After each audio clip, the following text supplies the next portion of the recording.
I remember once you saying to me, the thing that fascinates you is how when you started in art, you Mhm. started in the art world Oh, and yeah.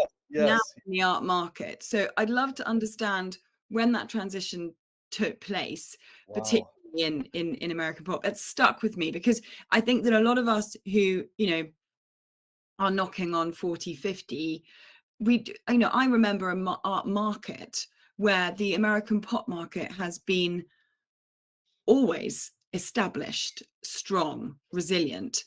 But you remember a time before it was a investable category in that way. That's all very true, and these are happy memories for me.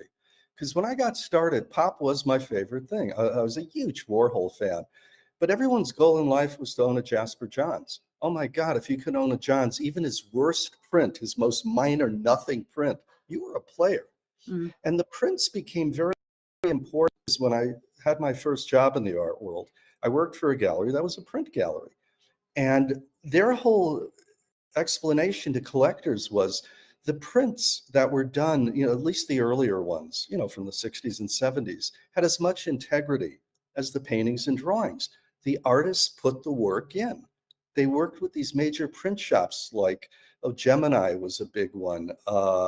Tanya, what was her name? Tanya Grossman. I cannot remember the name of her print publishing shop, but she was Johns and Rauschenberg's printers.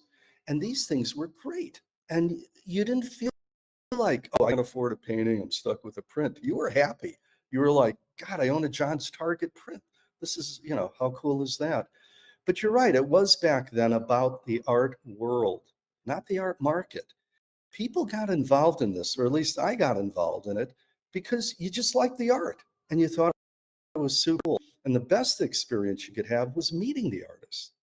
Back in the day, in the 70s and even the early 80s, you'd go to New York City, and if you behaved yourself, you conducted yourself like a gentleman, you were respectful, you did your homework, you knew the work, you could approach virtually any famous artist, and they would have a conversation with you.